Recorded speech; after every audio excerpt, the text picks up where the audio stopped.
ప్రేమ స్వరూపిణి మా తండ్రి, పరిశుద్ధుడైన దేవా, నమ్మదైన మా ప్రభావ, మీ ఘనమైన ఉన్నతమైన పరిశుద్ధ నామమును బట్టి మీకు ఎంతో వందనములు స్తోత్రం చెల్లించుకుంటున్నాం. ప్రభావ తండ్రి, మా ప్రభు దినంలో మీ ప్రజలుగా మీ మంది రావడంలో ప్రభావ కూడి రాగనట్టుగా మీరు జ్ఞాపకం చేసుకుని మీరు మా కొరకై అనుగ్రహించేటువంటి సమయాన్ని బట్టి స్తోత్రం చెల్లించుకుంటున్నాం.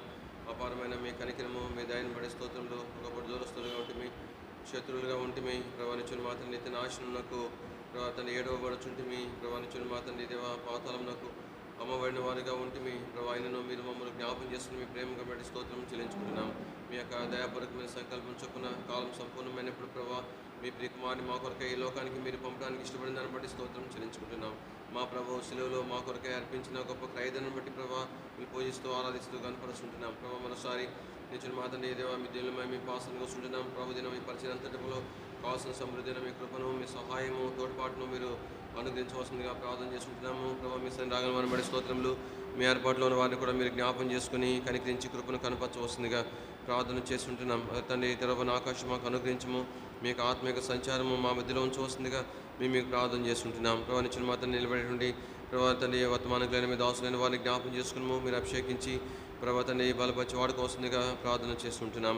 ప్రభావ నిచ్చిన మా తండ్రి కనబడిన చేసే శత్రు కార్యములన్నీ కూడా విశ్వాసం తీసుకున్నాలో ప్రభావ తండ్రి బంధిస్తుంటున్నాము. మమ్మల్ని మీ కృపలను అసలు అప్పగించుకుంటూ సాగిలు పడుతూ మహిమ ఘనత ప్రభావం మీకు ఆరోపించుకుంటూ యేసుక్రీస్తు ప్రభువారి యొక్క శ్రేష్టమైన ఘనమైన ఉన్నతమైన పరిశుద్ధ నామంలో స్తుతించి ప్రార్థించి మహింపరిచి అడిగి వేడుకుంటున్నాం తండ్రి. ఆమేన్.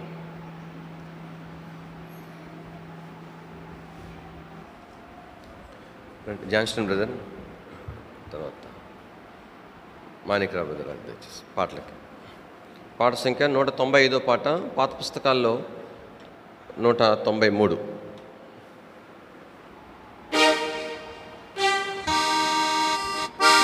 నీ మందిరము అతి శృంగారము, నీ ప్రజలందరికీ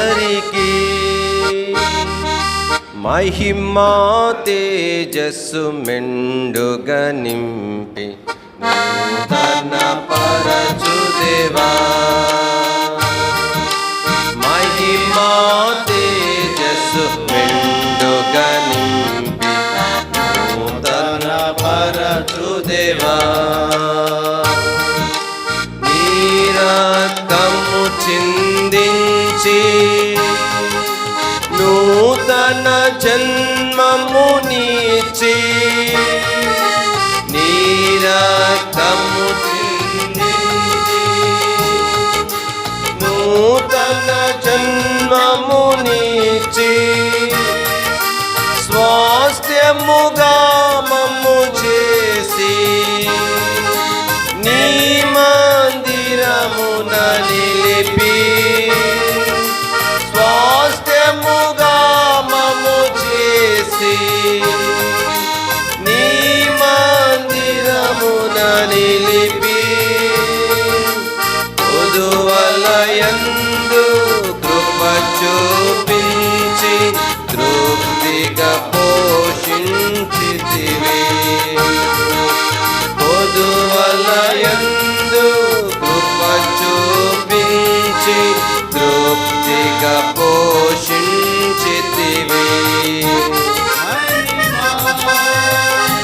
మహిమా మహిమా నీకే, మహిమా మహిమా మహిమా నీకే.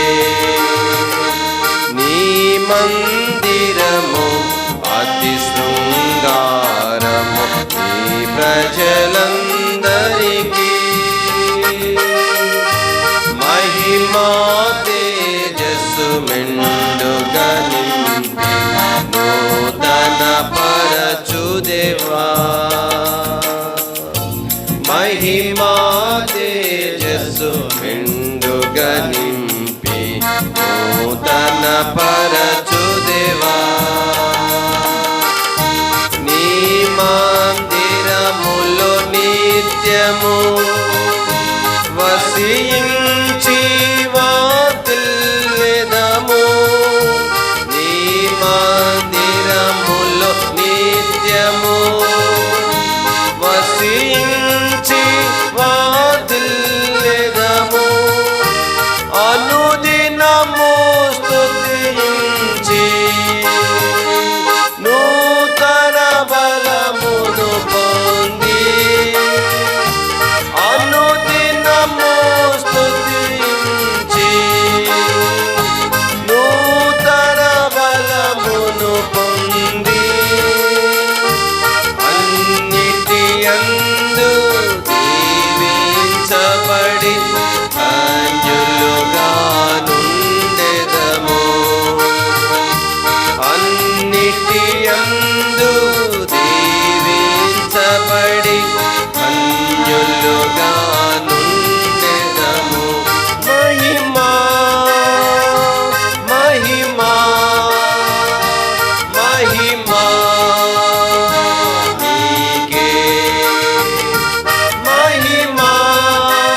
మందిరములో దొరుకున్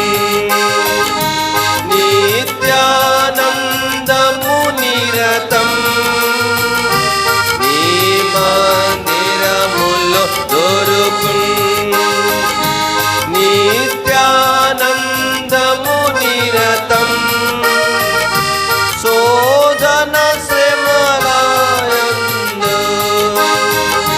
కదలక స్థిరముగా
సీఎం గీతాల నుంచి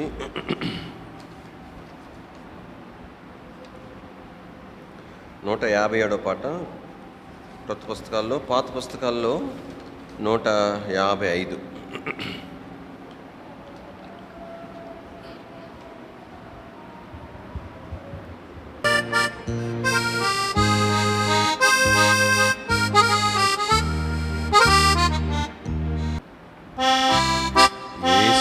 నన్ను ప్రేమించితివి, ఆశ్రయము లేనప్పుడు నీ శరణు వేడగానే నా పాప భారము తొలగే. యేసు నన్ను ప్రేమించితివి, నే దూరమైతి నీకు, నశించితి లోకమునా. నే దూరమైతి నీకు, నశించితి లోకమునా. నేను గ్రహించలేదు నీ హృదయ ప్రేమను.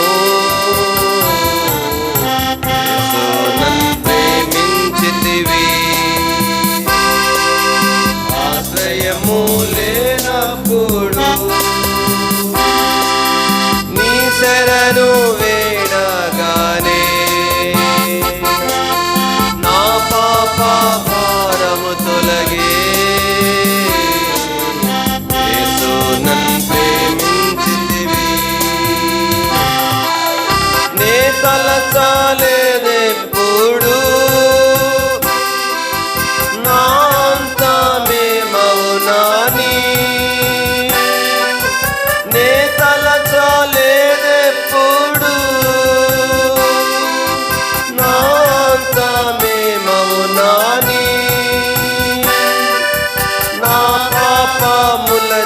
నేను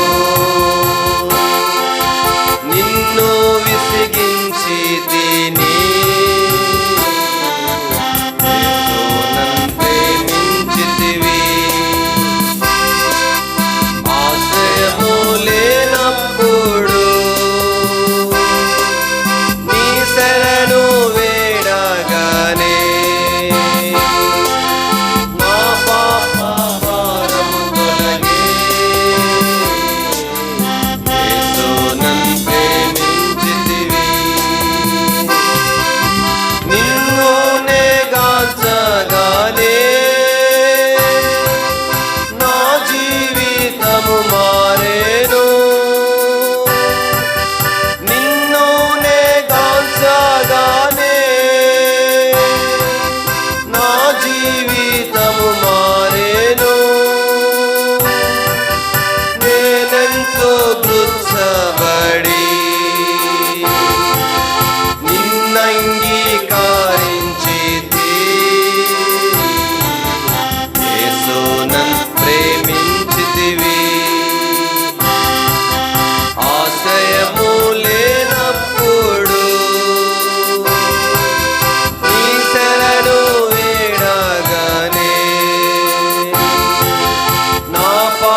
చివరిగా పాట సంఖ్య సియోన్ గీతాల్లో 93వ పాట, పాత పుస్తకాల్లో 91.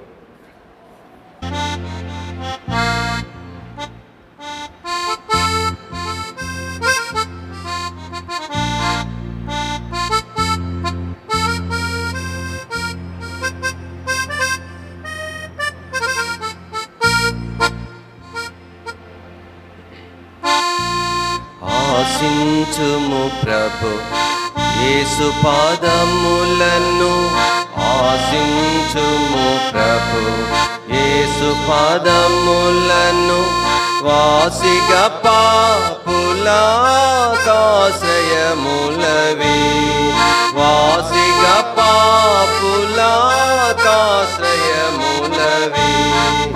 ఆశించుము ప్రభు యేసు పాదములను, ఆశించుము ప్రభు యేసు పాదములను. యేసుని కీర్తిని కొనియాడెదము, యేసుని కీర్తిని కొనియాడెదము.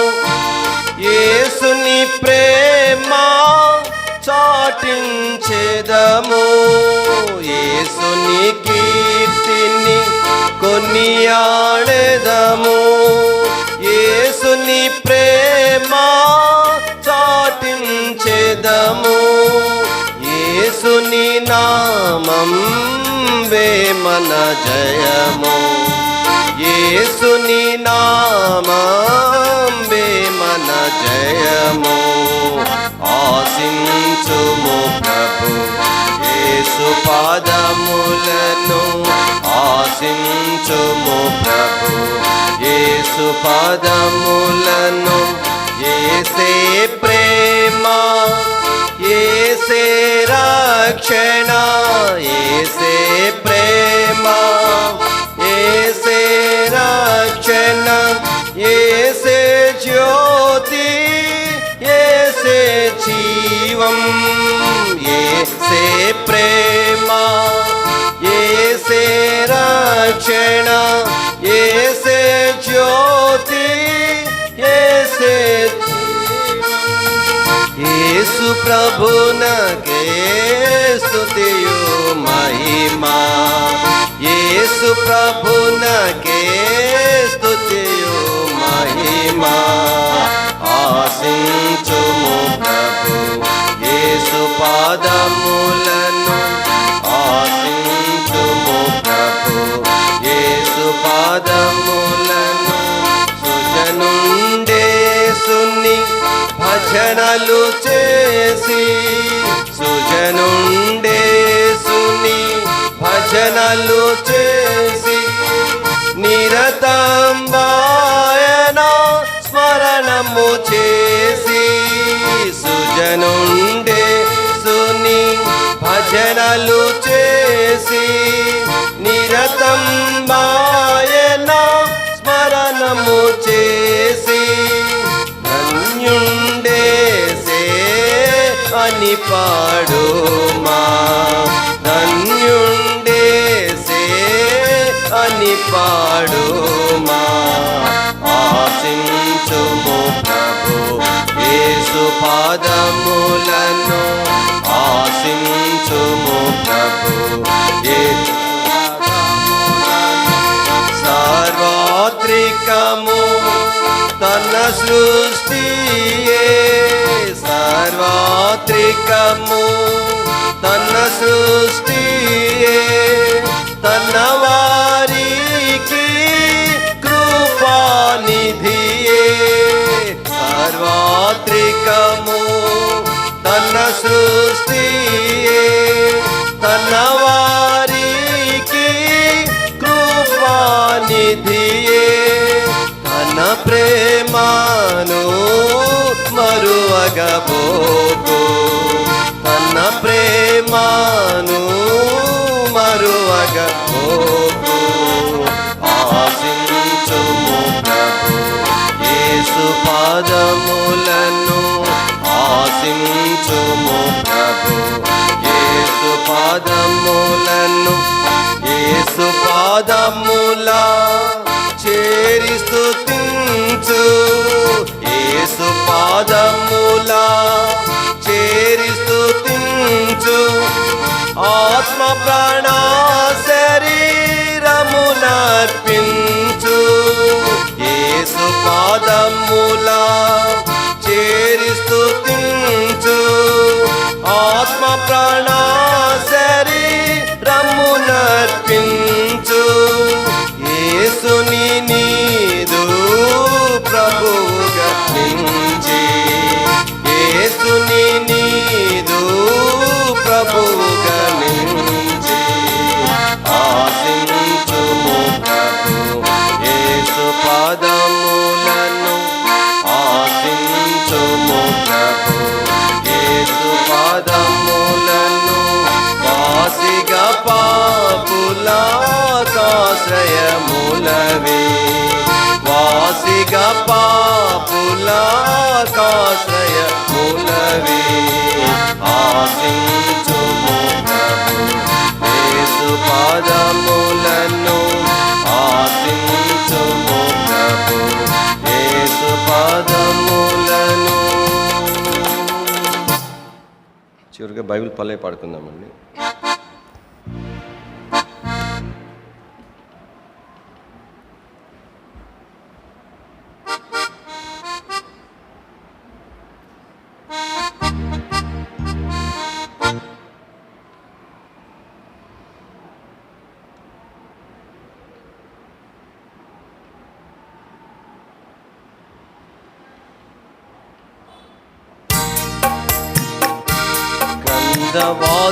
వాగ్దానంబులన్నీ నావే ప్రతి అధ్యాయము వరుస వచనము తన దివ్య ప్రేమ వాగ్దానంబులు గ్రంథ వాగ్దానంబులన్నీ నావే. Every promise in the book is mine. Every chapter, every verse, every line. All the blessings of His love divine. Every promise in the book is mine.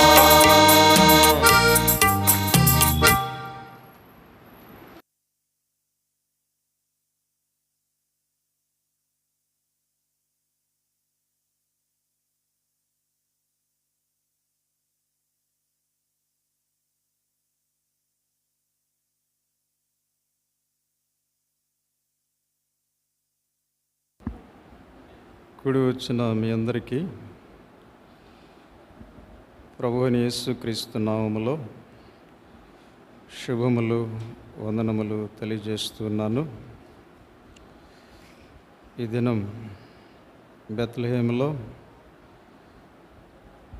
దైవ సేవకులతో దేవుని ప్రజలతో కలిసి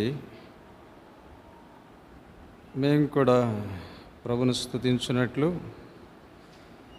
ప్రభు ఇచ్చిన ఈ అనుకూలమైనటువంటి సమయాన్ని బట్టి ప్రభువుకు మేము వందనస్తులమై ఉంటున్నాం. తెలియని రీతిగా ఈ సమయం మీ మధ్యలోనికి రావడం జరిగింది. కాలములు సమయములు ప్రభు తన ఆధీనములో ఉంచి మనలను నడిపించేవాడిగా ఉన్నాడు. ఇంతవరకు కీర్తనల ద్వారా ప్రభుని మనం మహింపరుస్తూ వచ్చాం. తిరిగి దైవ గ్రంథముల నుండి మనకు పరిచయమైనటువంటి మాటలు, కొన్ని మాటలు మనం చూసుకొని వాటిని ఆధారం చేసుకుంటూ ప్రభుని మనం వాక్యం ద్వారా కూడా స్తుతించబద్ధులమై ఉంటున్నాం. దయచేసి చదవగలిగిన వారు, దేవుని వాక్యాన్ని చక్కగా తీయగలిగిన వారు గమనించండి. 101వ కీర్తన.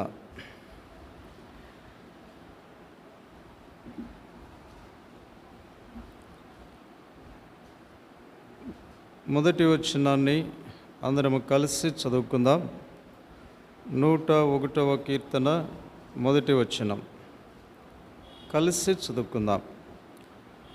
నేను కృపను గూర్చియు న్యాయమును గూర్చియు పాడెదను, యెహోవా నిన్ను కీర్తించెదను.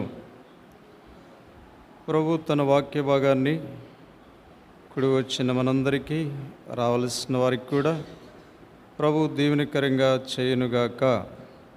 ఆమేన్. ప్రభునందు ప్రియులారా, పలుమార్లు ఈ మాటలు మనం చదువుతూ ఉంటాం, వింటూ ఉంటాం. అయితే మరలా ప్రభు తన ఆత్మ ద్వారా మన వినికిడిలోనికి ఈ మాటలు తీసుకుని వస్తూ ఉన్నాడు.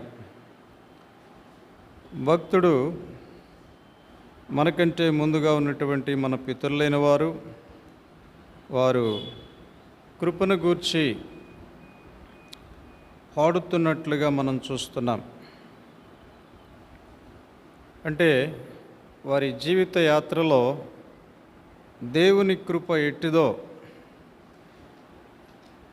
వారు అనుభవపూర్వకంగా వారు ప్రభువుని ఎరిగి ఆయన చూపించిన కృప వారి పట్ల ఏ విధంగా వారి జీవితాల్లో కార్యం జరిగిస్తూ వచ్చిందో వారు కృపను గూర్చి వారు పాడుతూ ఉన్నారు.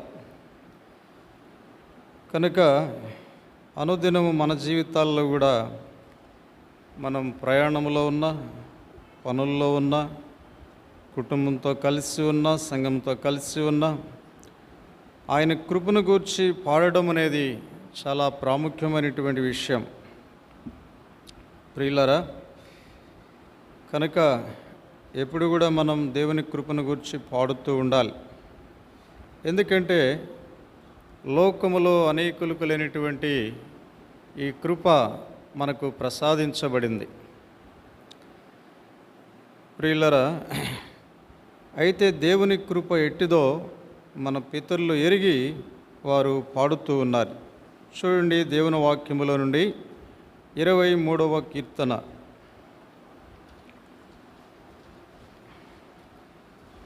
మనకు పరిచయమైన మాటలు ఇవన్నీ కూడా.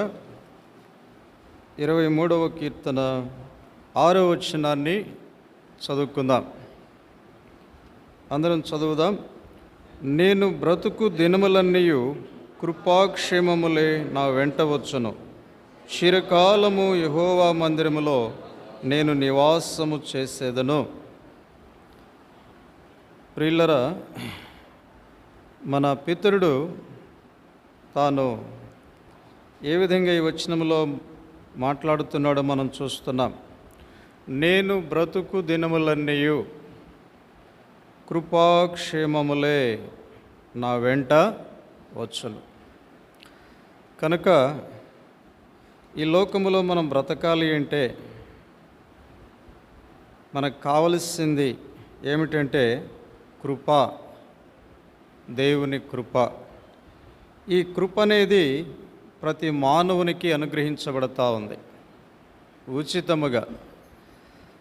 ప్రభువుని ఎరగని వారికి కూడా, ఎరిగిన వారికి అందరికీ అనుగ్రహించబడతా ఉంది కృప. ఈ కృప మానవునికి క్షేమాన్ని కలిగించేదిగా ఉన్నది.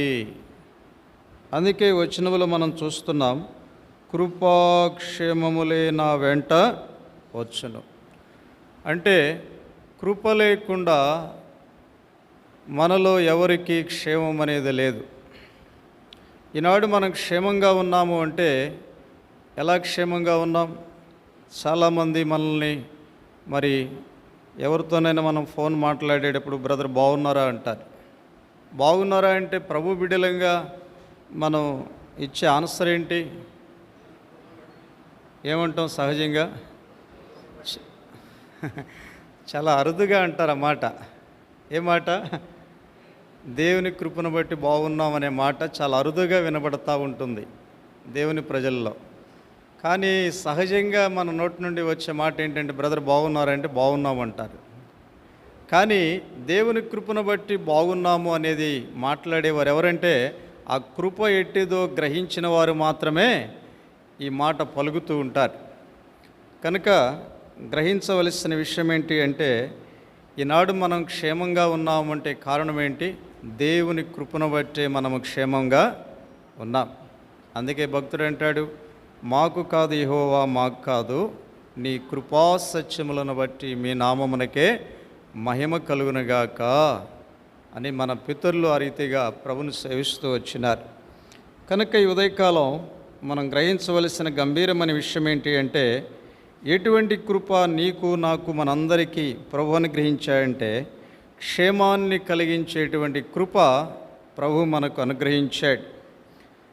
ప్రియులారా, అయితే ఈ కృప మరి ఎవరెవరికి క్షేమాన్ని కలిగిస్తూ వచ్చింది? దేవుని వాక్యముల నుండి కొన్ని మాటలు మనం చూద్దాం. చూడండి, మొదటి తలంపు 106వ కీర్తన. కృప ఎవరెవరికి క్షేమాన్ని కలిగిస్తూ వచ్చిందో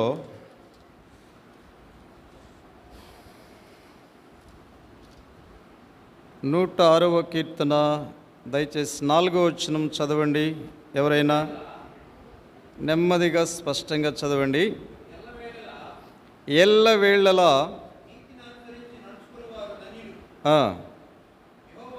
యెహోవా నీవు ఏర్పరచుకొనిన వారి క్షేమము నేను చూచుచు నీ జనులకు కలుగు సంతోషమును బట్టి నేను సంతోషించుచు. చాలు బ్రదరు. ఈ 4వ వచనములో మనం చూస్తున్నాం, ఇది దేవుడు క్షేమం అనేది ఎవరికి అనుగ్రహిస్తున్నాడో మనం చూస్తున్నాం. క్షేమం అనేది కృపను బట్టి కలుగుతున్నట్లుగా మనం చూసాము. అయితే ఈ కృప ఎవరెవరికి క్షేమాన్ని కలిగిస్తుంది అనేటువంటి తలంపు మనం చూస్తున్నాం. ఈ వాక్యములో మనం గమనించినప్పుడు, యెహోవా నీవు ఏర్పరచుకొనిన వారి క్షేమము నేను చూచుచు. ప్రియులారా, దేవుడు ఎవరిని ఏర్పరచుకున్నాడో ఏర్పరచుకున్న బిడ్డలందరికీ దేవుడు ఎల్లవేళలా ఏమనుగ్రహించేవాడు? ఆయన క్షేమస్థితిని అనుగ్రహించేటువంటి దేవుడు. ప్రియులారా, మనము దేవుణ్ణి ఏర్పరచుకోలేదు, కానీ దేవుడే మనలను ఏర్పరచుకున్నాడు. యోహాను సువార్తలు అదే చూస్తాం. చూడండి, 15వ అధ్యాయము. ఒకసారి మనం ఈ మాటలు జ్ఞాపకం చేసుకుందాం. యోహాను సువార్త 15వ అధ్యాయం 16వ వచనం గమనించండి.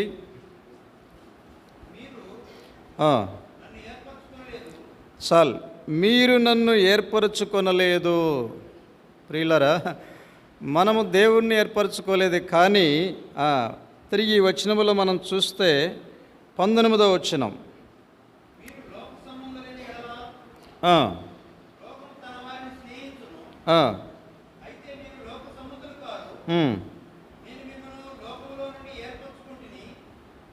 చాలు బ్రదర్.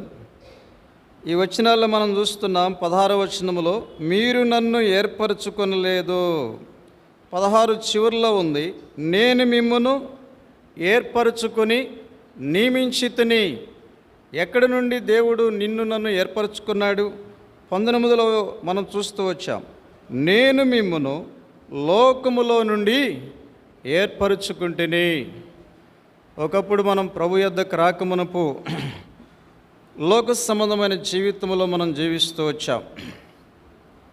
ఏ విధంగా మన జీవితాన్ని మనం గడుపుతూ వచ్చామో ప్రభు వెలుపల మనల్ని గురించి మనం ఎరుగుదాం. అయితే మన జీవితాన్ని బట్టి, మన పరిస్థితిని బట్టి, మన ప్రవర్తన బట్టి, మన నడవను బట్టి, మన మాటలను బట్టి, మన విధానములు, మన పద్ధతులను బట్టి, మన జీవన శైలిని బట్టి ఆయన మనల్ని నిరాకరించలేదు, కానీ ఆయన నిన్ను నన్ను మనలను లోకములో నుండి ఏర్పరచుకున్నాడు.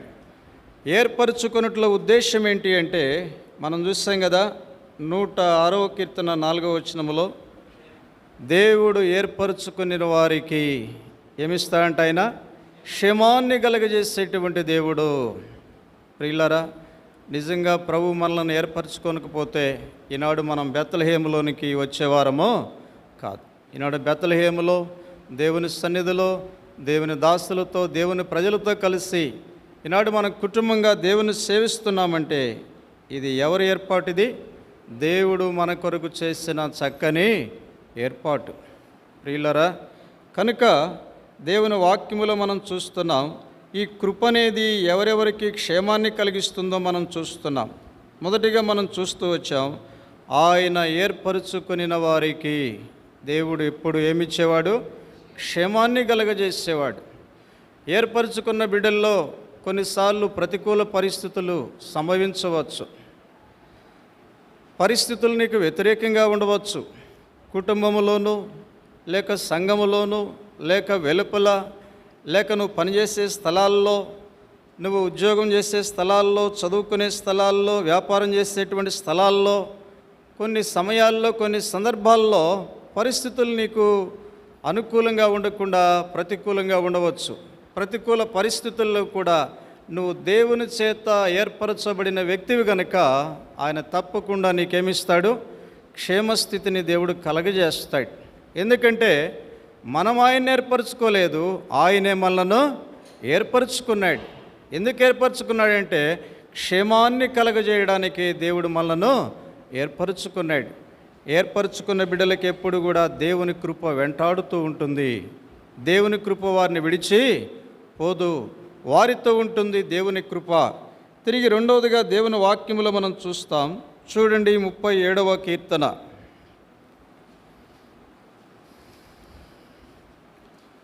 11వ వచనం మరొకరు చదవండి. చదువు బ్రదర్. దీనులు భూమిని స్వతంత్రించుకుందరు. చాలు, ఈ మాట గమనించండి. దేవుని వాక్యంలో మనం చూస్తున్నాం, దీనులు భూమిని స్వతంత్రించుకుందరు, బహుక్షేమము కలిగి సుఖించెదరు. గమనించారా? సహజంగా మనం లోకంలో చూస్తాం, భూమిని స్వతంత్రించుకునేది ఎవరంట? ఎవరు? సహజంగా మనం చెప్పుకోవాలంటే బలవంతులు భూమిని ఏం చేస్తారు? స్వతంత్రించుకుంటారు. అంతే కదా? లోకంలో ఒక సామెత ఉంది, నోరుండోడదే రాజ్యం అన్నట్లుగా. అంతే కదా? అయితే దేవుని వాక్యంలో చూస్తున్నాం, దేవుని వాక్యం అంతా కూడా దీనికి వ్యతిరేకంగా ఉన్నది. బలవంతులు కాదంట భూమిని స్వతంత్రించుకునేది, దీనులు. దీనులు అంటే దానికి నిర్వచనం ఏమిటి చెప్పండి? దీనులు అంటే మీకు తెలియదనే కాదు, దీనులు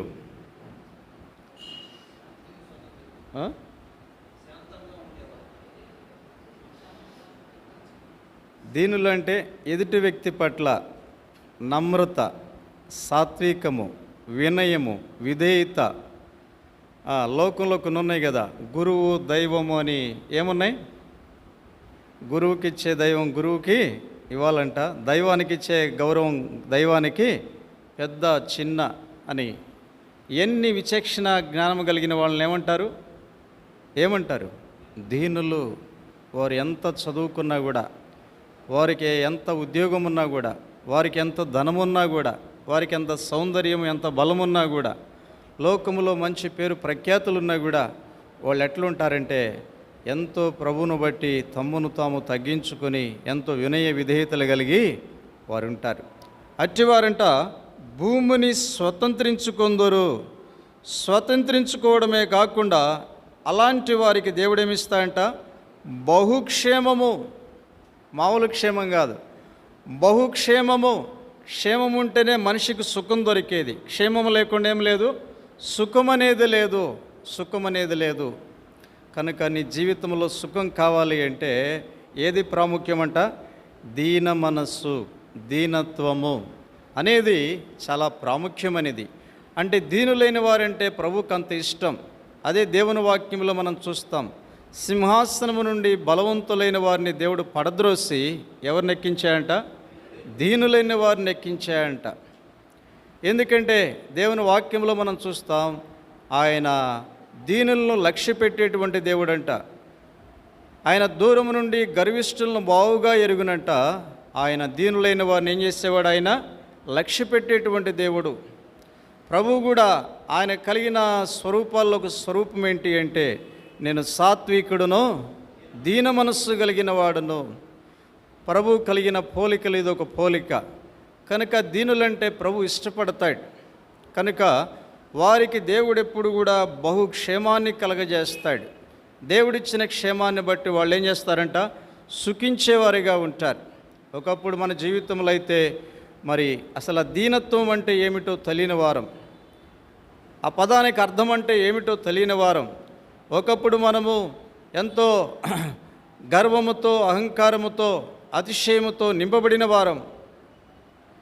ప్రభువులోనికి రాకమునుపు, దేవుని కృపను మనం అనుభవించకమునుపు అట్టి స్థితిలో మనము నశించిపోవచ్చున్న వారము. దేవుని వాక్యంలో చూస్తాం, నాశనానికి ముందు ఏమి నడుస్తుందంట, గర్వము నడుస్తుందంట. గర్వం దేనికి ముందు ఉందంట, నాశనానికి ముందు. గర్వానికి వచ్చే ప్రతిఫలం ఏంటి, నాశనము. నాశనము. ప్రియులరా, ఒకప్పుడు మనము రకరకాలుగా ప్రభువులోకి రాకమునుపు మన స్థితిని బట్టి మనము గర్వించిన వారంగా ఉన్నాం. అయితే దేవుడు మనల్ని కనికరించి తన కృపను మనకు అనుగ్రహించాడు. ఈ కృప మనల్ని ఏం చేసిందంటే దీనత్వంలోనికి తీసుకుని వచ్చింది. ఎందుకు తీసుకుని వచ్చిందంటే మనకు క్షేమాన్ని కలగజేయడానికి, క్షేమాన్ని బట్టి మనము సుఖించడానికి దేవుని వాక్యములో మనం చూస్తున్నాం. మూడవదిగా మనం చూసామంటే యెషయా గ్రంథము 48వ అధ్యాయం చూడండి. దయచేసి చదవగలిగిన వారు దేవుని వాక్యాన్ని. యెషయా గ్రంథము 48వ అధ్యాయము 18వ వచనం.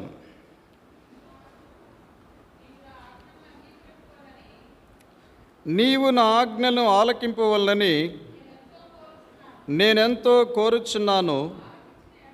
ఆలకించిన ఎడల నీ క్షేమము నది వలెను, నీ నీతి సముద్ర తరంగముల వలెనో ఉండెను. ప్రియులరా, దేవుని కోరిక ఏంటి అంటే నీవు నా ఆజ్ఞలను ఆలకించవలెను, ఆలకించవలెను. ఆయన మాట వినవలనని నీవు నేను ఎంతో ఆయన కోరుతూ ఉన్నాడు. దేవుని మాట వినటం ద్వారా, ఆయన చెప్పింది చేయటం ద్వారా మన జీవితాల్లో చూస్తాం. ఆలకించిన ఎడల నీ క్షేమము నదివలే, నదివలే. ప్రియులరా, వాగులు ఎండిపోతాయి, చెరువులు ఎండిపోతాయి, కాలువలు ఎండిపోతాయి, కానీ నదులు ఎప్పుడు కూడా ఎండిపో. నది ఎప్పుడు ప్రవహిస్తూ ఉంటుంది.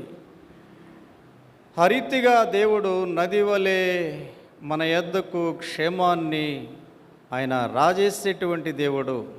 ఎవరికి అంటే ఆయన ఆజ్ఞను అంగీకరించేవారికి, ఆయన మాట వినేవారికి.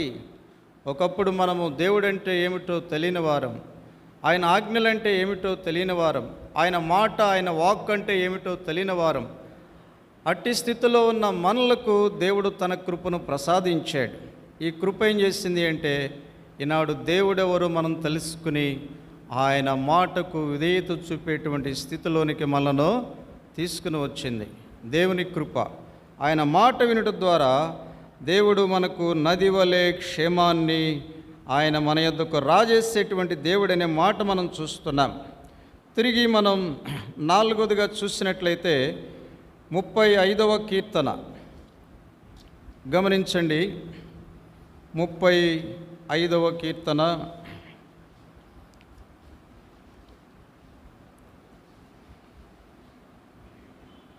27వ వచనం.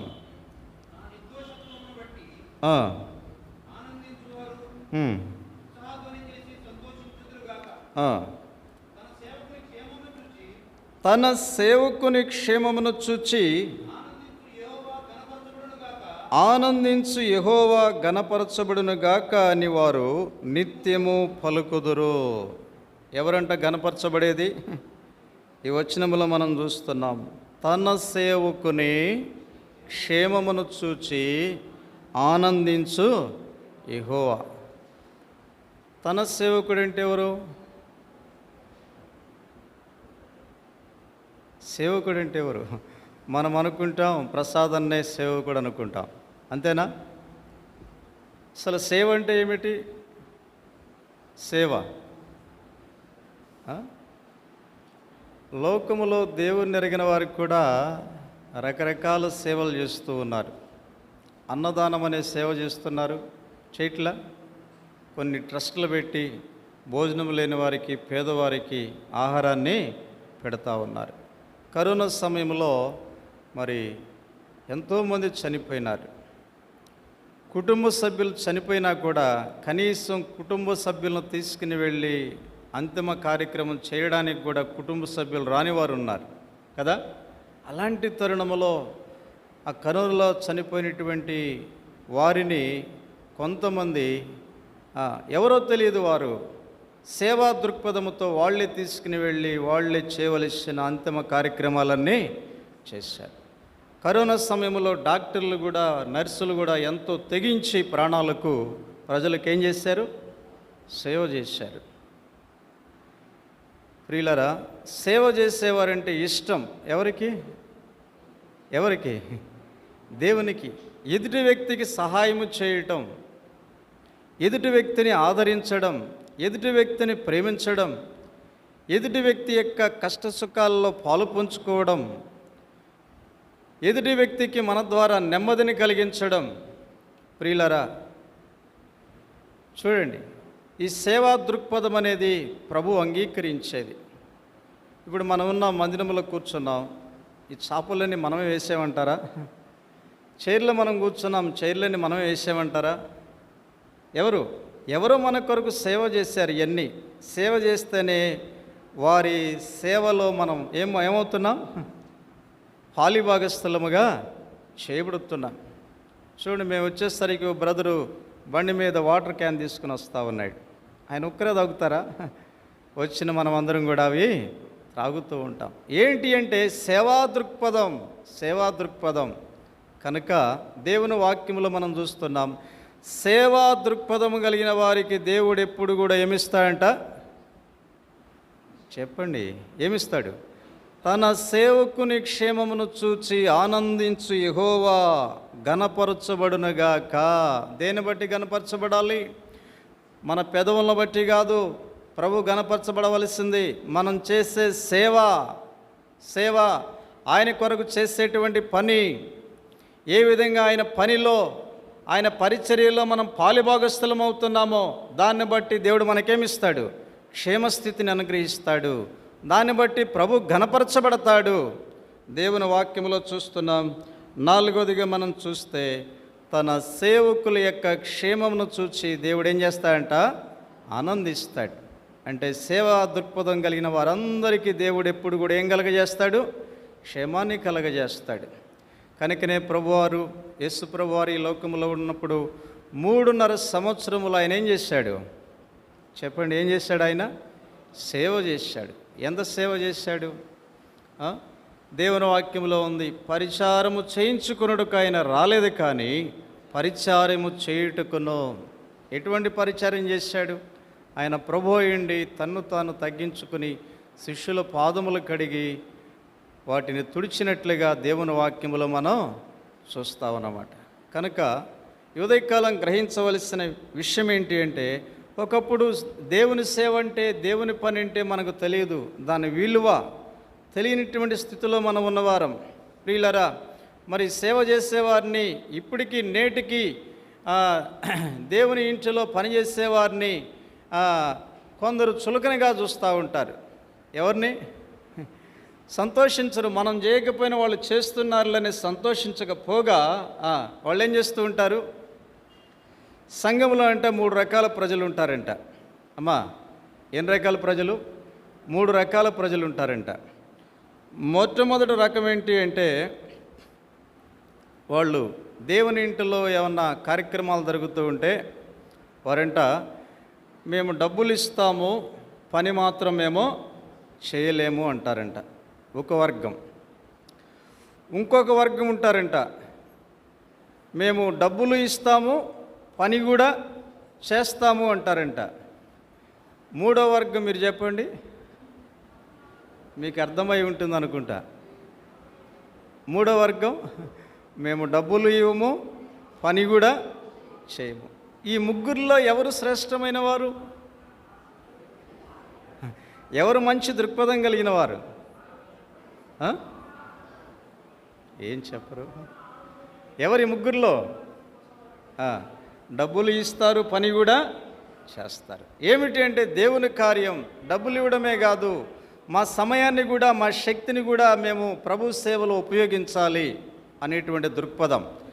ఎందుకు చెప్తున్నానంటే దేవుని వాక్యములో మనం చూస్తున్నాం, 4వదిగా తన సేవకుల క్షేమమును చూచి దేవుడు ఎప్పుడు కూడా ఏం చేస్తాడంట. కనుక సేవ చేసేవారికి ఎప్పుడు మనం ఇబ్బంది కలిగించకూడదు, ఆటంకం కలిగించకూడదు. సేవా దృక్పథముతో ఉన్నవారిని ఇబ్బంది పెట్టకూడదు, బాధ పెట్టకూడదు, కష్టపెట్టకూడదు. సేవా దృక్పథంతో వెళ్ళేవారిని మనం ప్రోత్సహించాలి, ఎంకరేజ్ చేయాలి కదా. కనుక దేవుని వాక్యంలో చూస్తున్నాం, సేవ చేసేవారంటే అంత ఇష్టం. కనుక వారికి ఎప్పుడు కూడా దేవుడు ఏం కలగజేస్తాడు? క్షేమాన్ని కలగజేస్తాడు. చూడండి, 5వ తలంపు నేను ముగించబోతున్నాను. యోబు గ్రంథము 36వ అధ్యాయం.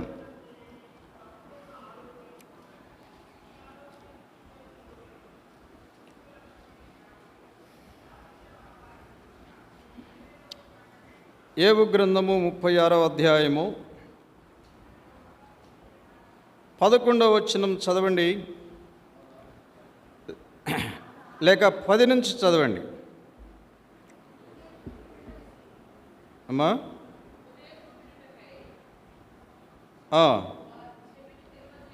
ఉపదేశం వినుటకై వారి చెవిని తెరవచేయును,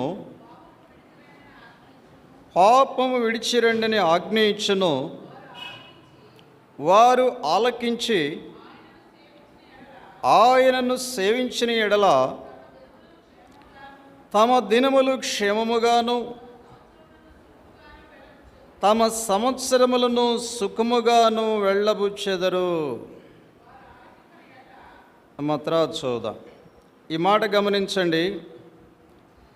ఉపదేశము వినుటకై వారి చెవిని తెరవచేయును. ప్రియులారా, ఎందుకు తెరవజేస్తున్నాడు అంటే, పాపము విడిచిరండి, పాపమును విడిచిరండి. ఎవరు దేవుని ఉపదేశాన్ని వింటున్నారో వారు దేన్ని విడిచిపెట్టాలంట? పాపమును విడిచిపెట్టాలి. దాన్ని విడిచిరండి అని ఆజ్ఞ ఇచ్చును. దాన్ని విడిచిపెట్టినప్పుడు వారు ఆలకించి, ప్రభు మాట ఆలకించి, పాపమును విడిచి ఆయన్ని సేవించిన ఎడల తమ దినములను క్షేమముగాను తమ సంవత్సరములను సుఖముగాను వెళ్ళబుచ్చెదరు. ప్రియులారా, కనుక మన జీవిత దినములు క్షేమముగా ఉండాలి, మన జీవిత సంవత్సరములు సుఖముగా మనం వెళ్ళబుచ్చవలసిన వారంగా ఉన్నాం. ఎప్పుడు ఇది సాధ్యమవుతుంది అంటే, మనం దేన్ని విడిచి రావాలంట? పాపమును విడిచిరండి, పాపమును విడిచిరండి. ఏంటి పాపము అంటే? సహజంగా పాపం పాపం అంటారు. మనవాళ్ళు సువార్త చెప్పేటప్పుడు కూడా పాపం వల్ల వచ్చు జీతం అంటారు. పాపం అనే పదం తరచుగా మనకు వినబడుతూ ఉంటుంది. అసలు పాపం అంటే ఏమిటి? పాపానికి నిర్వచనం ఏమిటి? ప్రభు ఏది చేయమన్నాడో చేయమన్నది చేయకుండా ఉండడం పాపం, వద్దన్న దాన్ని చేయడము కూడా పాపం. గమనించండి, పాపం అంటే ఏదో కాదు, ప్రభువు చెప్పింది చేయకుండా ఉండడం పాపం. ఏది వద్దంటున్నాడో దాన్ని చేయడం. ఆదాం చేసింది అదే కదా, వద్దన్న దాన్ని తాను చేస్తూ వచ్చినాడు. ప్రియులారా, పాపం అంటే ఏదో కాదు. కనుక పాపమును విడిచిరండి అని ఆజ్ఞ ఇస్తున్నాడు. ఎవరు ఆయన ఆజ్ఞకు లోబడి, ఆయన మాటకు లోబడి విధేయత చూపి దాన్ని విడిచిపెడుతున్నారో తమ దినములు క్షేమముగా తమ సంవత్సరములు సుఖముగా వెళ్ళబుచ్చెదరు. చూడండి కింద 12వ వచనం, వారు ఆలకింపున ఎడల వారు బాణముల చేత కూలి నశించెదరు, జ్ఞానము లేకయే చనిపోదరు. ఎవరు ప్రభు మాట ఆలకించకుండా ఉంటున్నారో వారు కూలిపోయేటువంటి దినమున్నది, నశించేటువంటి దినమున్నది, చనిపోయేటువంటి దినమున్నది. జ్ఞానము లేకయే వారు చనిపోదరు. ఎవరు జ్ఞానము లేని వారంటే ప్రభు మాట ఆలకించిన వారు. ప్రియులారా, మనిషి జ్ఞానము, మనిషి తెలివి, మనిషి యోచన ఏం చేస్తుందంటే ప్రభు మాట విననీయకుండా చేస్తూ ఉన్నది. ప్రభు మాట వినకపోతే, ప్రభు ఆజ్ఞకు లోబడకపోతే, ప్రభు చెప్పింది చేయకపోతే, చేయని వ్యక్తికి వాళ్ళ జీవిత దినాల్లో క్షేమము లేదు, వాళ్ళ సంవత్సరాల్లో సుఖము కూడా లేదనే మాట మనం చూస్తున్నాం. ఒకప్పుడు మనం మన జీవితాల్లో ప్రభు ఎదుకు రాకమునుపు పాపాన్ని ప్రేమించిన వారం, పాపాన్ని అనుభవించిన వారం, పాపములోనే సంతోషించిన వారం, పాపములోనే సుఖించిన వారం, పాపముతోనే విడదీయలేనటువంటి బంధాన్ని మనం కలిగిన వారం, పాపము కొరకు పరిగెత్తిన వారం. అటువంటి స్థితిలో వాస్తవంగా మన పాపాన్ని బట్టి మనం నశించిపోవలసింది, మన పాపాన్ని బట్టి మనం కూలిపోవలసింది, మన పాపాన్ని బట్టి మనం మరణించవలసింది. అయితే దేవుని కృప ఏం చేస్తుందంటే పాపం ఎక్కడ విస్తరించెనో అక్కడ దేవుని కృప అపరిమితముగా విస్తరించెను అనేటువంటి మాట మనం చూస్తాం. ఆ రీతిగా దేవుని కృప మన యొద్దకు వచ్చి దేవుడు మన చెవులను ఏం చేశాడు? ఉపదేశం వినడానికి తెరవజేశాడు, మన హృదయాన్ని తెరవజేశాడు. నిజ దేవుడు ఎవరో తెలుసుకోవడానికి ఆయన సహాయం చేశాడు, నిజ దేవుని యొద్దకు రావడానికి సహాయం చేశాడు. దేవుడు తన వాక్యం ద్వారా, తన ఉపదేశం ద్వారా, తన దాసుల ద్వారా అనాది కాలం నుండి దేవుడు మనతో మాట్లాడుతూ వచ్చాడు. దేవుని వాక్యములో వ్రాయబడిన ప్రకారం నీ ముఖ కాంతిలో మా రహస్య పాపములు కనబడుచున్నవి. దేవుని వాక్యపు వెలుగులో నీకు వచ్చిన తర్వాత మన జీవితం ఏమిటో, మన పరిస్థితి ఏమిటో, మన నడవడి ఏమిటో, మన మార్గాలు ఏమిటో, మన మాటలు, మన విధానాలు ఏమిటో వాక్యము అద్దం వలె ప్రతిబింబముగా, అద్దమే రీతిగా ప్రతిబింబాన్ని చూపిస్తుందో దేవుని వాక్యాన్ని మన జీవితాన్ని చూపించింది, మన పాపాన్ని చూపించింది, మన పాపములను ఒప్పింపజేసింది. అయితే మనం చేస్తున్న ప్రతి పాపానికి తండ్రి అయిన దేవుడు మనల్ని ప్రేమించి మన పాపములకు ప్రాయశ్చిత్తార్థ బలిగా ఉండడానికి తన ప్రియమైన కుమారుని యేసుక్రీస్తు వారిని ఈ లోకానికి శరీరధారిగా, ఆయన మానవునిగా రక్తమాంసములు ధరించి భూమి మీదకు వచ్చి మనం చేసిన ప్రతి పాపానికి ఆయన ప్రాయశ్చిత్తము కల్వరి శిలువలో జరిగించి మన పాపమును బట్టి యేసు ప్రభువారి శరీరం గాయపరచబడి, మన దోషాన్ని బట్టి ఆయన నలగొట్టబడి, మన పాపాన్ని బట్టి మనం పొందవలసిన శిక్ష అంతా కూడా యేసు ప్రభువారు కల్వరి శిలువలో భరించి, అందుకే యెషయా చక్కగా వ్రాస్తాడు, అనేకుల పాపమును ఆయన భరించుచు, మన పాపమంతా కూడా యేసుక్రీస్తు వారు కల్వరి శిలువలో భరించాడు. ఆయన మన కొరకు శ్రమ పెట్టబడ్డాడు, బాధ పెట్టబడ్డాడు. ఆయన నిందను అవమానమును పొందుతూ వచ్చాడు కల్వరి శిలువలో యేసు ప్రభువారు. ఆయన పొంది మన కొరకు క్రీస్తు మన పాపముల నిమిత్తం మృతి పొందెను, సమాధి చేయబడెను. మన పాపము యేసుక్రీస్తు వారికి మరణశిక్ష విధించింది. యేసు ప్రభువారు పొందిన మరణం నేటికి ప్రపంచంలో అటువంటి మరణాన్ని ఎవరు కూడా పొందలేరు. యేసు ప్రభు పొందిన మరణము ఆకాశములో సూర్యుడే చూడలేక అదృశ్యుడైపోయాడు. యేసు ప్రభువారిని సిలువేసినప్పుడు భూమి అంతటా కూడా ఏం కమ్మిందంట? చీకటి కమ్మింది, సూర్యుడు అదృశ్యుడాయను. ఎంతో ఘోరమైనటువంటి మరణం యేసు ప్రభువారు కల్వరి శిలువలో నీ కొరకు, నా కొరకు, సమస్త మానవాళి కొరకు ఆయన మరణాన్ని అనుభవించి సమాధి చేయబడి తిరిగి మరణమును జయించి మృత్యుంజయుడిగా పునరుద్ధానుడైన తిరిగి లేచాడు. యేసుక్రీస్తు వారి యొక్క జన్మ, మరణ, భూస్థాపన, పునరుద్ధానముల ద్వారా మన పాపము కొట్టివేయబడింది. యేసుక్రీస్తు వారి యొక్క రక్తధారలు మన ప్రతి పాపాన్ని కడిగి శుద్ధీకరించాయి. ఈనాడు మనం పవిత్రపరచబడ్డాం. ప్రియులరా, ఈనాడు అనుదినం ఆయన ఉపదేశం వినడానికి దేవుడు మన చెవులను తెరవజేస్తూ ఉన్నాడు. కనుక పాపము విడిచిరండని ఆయన ఆజ్ఞయించును. వారు ఆలకించి ఆయన సేవించిన యెడల తమ దినములు క్షేమముగాను, తమ సంవత్సరములు సుఖముగాను వెళ్ళబుచ్చెదరు. 5వ తలంపు ఏంటి అంటే, ఎవరు పాపమును విడిచిపెట్టారో, పాప పరిహారం పొందారో, పాప క్షమాపణ పొందారో, రక్షణ అనుభవాన్ని కలిగి ఉన్నారో వాళ్ళందరికీ దేవుడు వారి జీవిత దినాల్లో క్షేమము, తమ సంవత్సరములు సుఖముగా వెళ్ళబుచ్చినట్లుగా దేవుని కృప ఆ విధంగా మనకు సహాయపడేదిగా ఉన్నది అని మనం దేవుని వాక్యములో మనం చూస్తున్నాం. ప్రియులరా, ఇదంతా కూడా దేన్ని బట్టి కలుగుతూ వచ్చిందంటే కృపను బట్టే కలుగుతూ వచ్చింది. ఏంటది? దేవుడు మనల్ని ఏర్పరచుకోవడం. ఇది కృపను బట్టి కలిగిందే కానీ ఇది మనల్ని బట్టి కలిగింది కాదు. అందుకే భక్తుడు అంటాడు, ఇది క్రియలను బట్టి కలిగింది కాదు, ఇది దేవుని వరమే. ప్రియులరా, కనుక కృపచేత దేవుడు మనల్ని ఏర్పరచుకున్నాడు. కృపచేత దీనత్వంలోనికి దేవుడు మనల్ని తీసుకుని వచ్చాడు. కృపచేత దేవుని మాటకు లోబడే స్థితిని దేవుడు మనకిచ్చాడు. కృపను బట్టి సేవ చేసేటువంటి ప్రత్యక్షత, అనుభవం, ఆ గ్రహింపులోనికి మనం తీసుకుని రాబడ్డాం. కృపను బట్టి మనం మన పాపము నుంచి విడిపించబడ్డాం. ప్రియులరా, కనుకనే ఈ భక్తుడు దేవుని వాక్యములో మనం చూస్తున్నాం. చూడండి, మరలా చదువుదాం మాట. 101వ కీర్తన మొదటి వచనం గమనించండి. 101వ కీర్తన మొదటి వచనం అందరం కలిసి మనం చదువుకుందాం.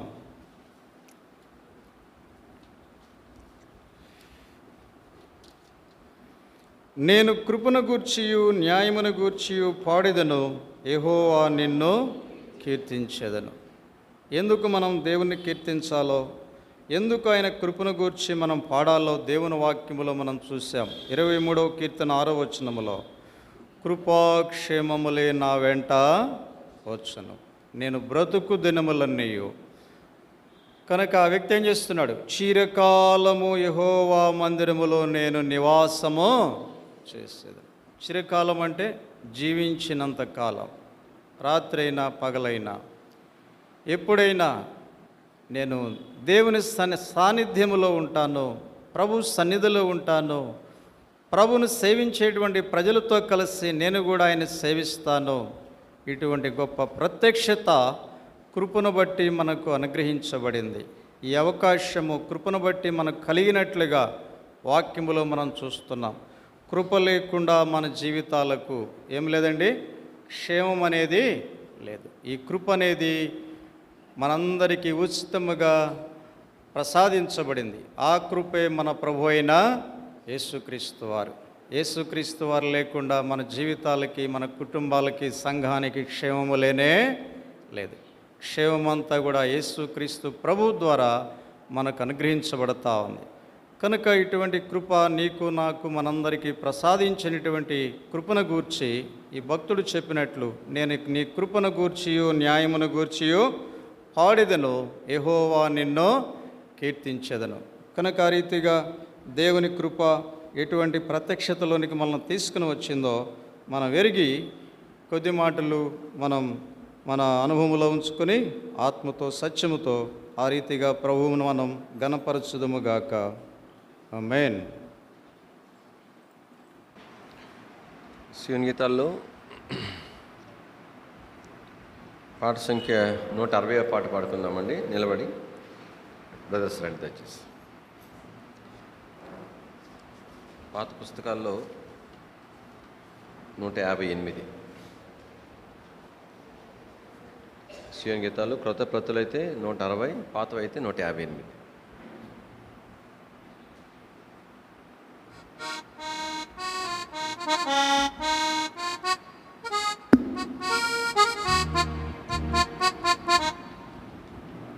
ఓ ప్రభువా, ఇది నీ కృపయే, గొప్ప క్రయము ద్వారా కలిగే. ఓ ప్రభువా, ఇది నీ కృపయే, గొప్ప క్రయము ద్వారా కలిగే. కృప ద్వారానే కలిగిన రక్షణ మానవులు సగా జాలరిలా. కృప ద్వారానే కలిగిన రక్షణ మానవులు సగా జాలరిలా.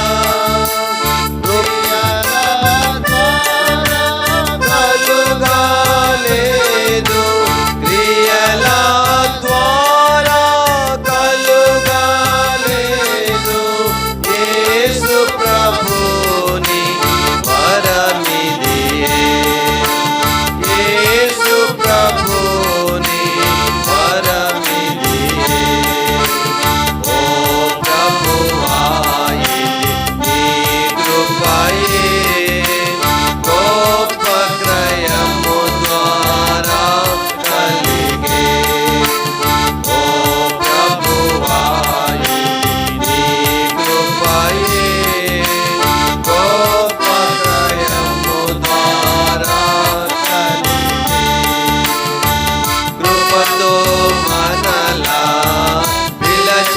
ప్రభువు పరిశుద్ధాత్మ